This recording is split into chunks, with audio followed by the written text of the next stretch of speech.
Hey everybody, Ricky Timms here. We're going to be working on the holiday charm wreath. This is this quilt behind me. It's a fun quilt to make because it's easy with paper piecing and just a little bit of applique. And that's the two things I'm going to share with you, some tips and tricks on doing the foundation piecing and also how I use my single blanket stitch on the applique.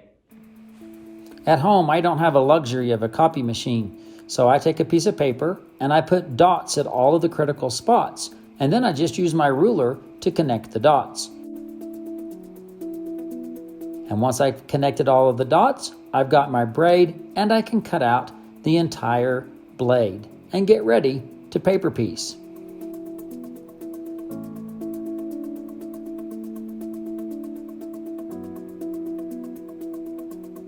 We're going to be using charm squares, so take a stack and use about 6 layers of fabric and cut them into 1 1/4 inch strips. Then begin sorting them so that you've got essentially the lightest fabrics and the medium fabrics and the darkest fabrics, so you've got them grouped by value.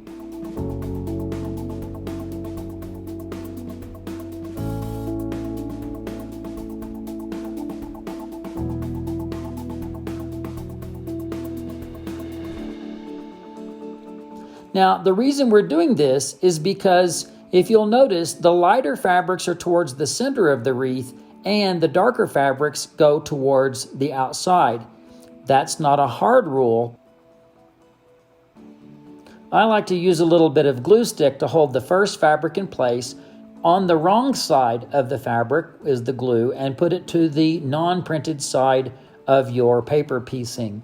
I use a ruler so that I can fold a nice straight line, just a score, so that I know exactly where I need to trim. Now, most people will trim 1/4 inch. I only trim 3/16. It gives me a little bit more fudge factor when I'm putting my layers together like I am right here.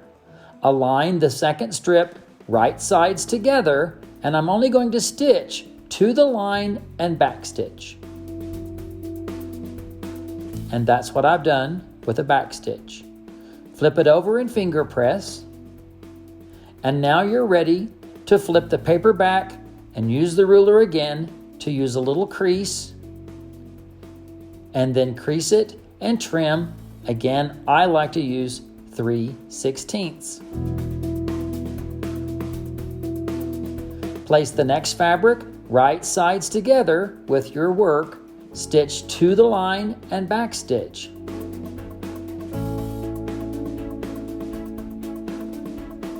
And that's what I've done to the line and back stitch. Now flip out the next fabric, give it a finger press.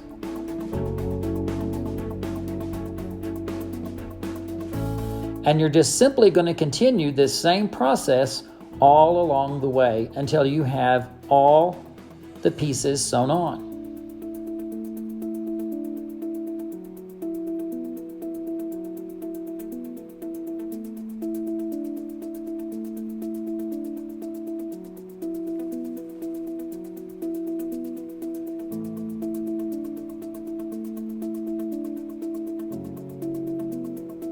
But you don't always have to use a ruler to trim. You could just trim.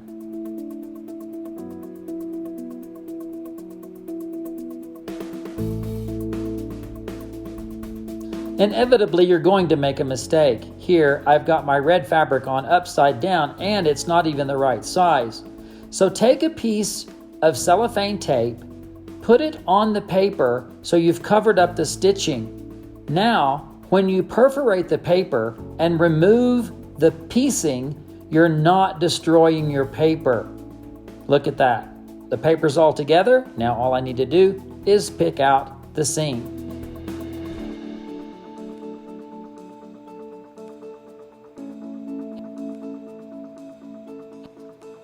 Once you've finished, you want to trim everything to the seam allowance size and remove the paper. You will remove the paper exactly the opposite order that you sewed on the pieces. I like to fold it back, give it a nice good finger crease, and then it seems to tear away much easier.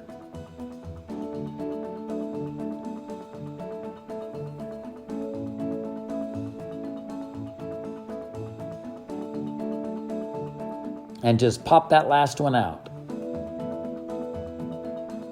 Now we're going to work on these points. We're going to actually use the prairie pointer tool. You could do this without the tool, but I love this tool because it makes it so easy. Fold them right sides together and sew a seam. And that's what I've done.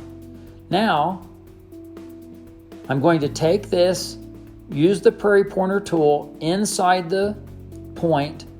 It will give me an opportunity to align everything so it's perfectly straight, and I will press this seam open and press that little hat down right on the top.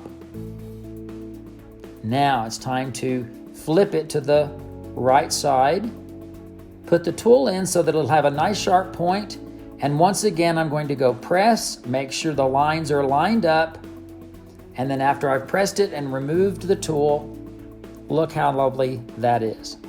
Now let's talk about applique. I'm going to start my applique with a straight stitch. The straight stitch is one needle position to the right of center, and that is so that it will align with my blanket stitch. So I start with the straight stitches, and when I stop and change to the blanket stitch, my needle will hop in place and then go left, right, forward, left, right, forward, left, right, forward, left, right. And I'm just going to continue stitching now. This is the easy part. The two things that I'm going to teach you is how to deal with the sharp point that's coming up and how to do with a sharp inside point. So as I come to this end, keep track of the stitches. Left, right, forward, left, right, stop. My needle is in the forward position. Whenever I pivot now, the next stitch is going to go to the left, right where I just was, and back to the right. If I pivot again, it's going to go forward. And then I'm going to raise the foot and go again left, right, and then I can continue stitching. You will see a close-up of this in just a moment.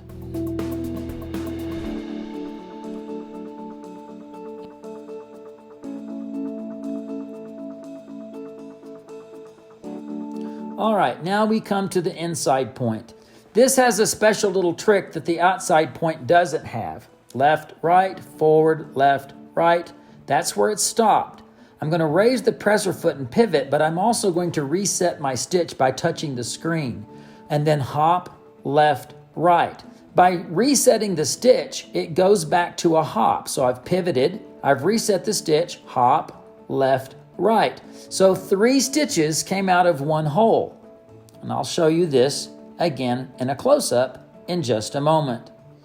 Now you do have to be really careful going around curves. This is a fairly large curve, but I'm still being very delicate with it, making sure that as I drive the machine, that it's making good stitches and my stitches are going exactly where I need them to.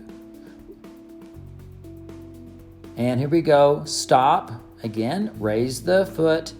I'm ready for a left, right. Because this is an outside point, I do not need to reset the stitch. Just pivot at the right spots and this will look really good.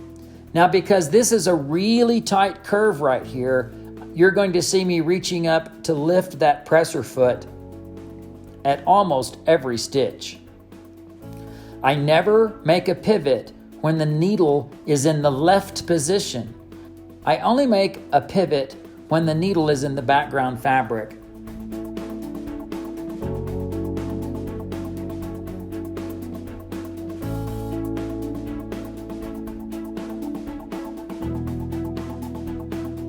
Now here is the point, and look how beautiful that looks. Let's look at the inside point where 3 stitches come out of one hole. And that looks really good. This is the detail that makes your applique look great. Now when I finish this, I'm simply going to cover up my starting straight stitches, come up to where I started, and finish those stitches.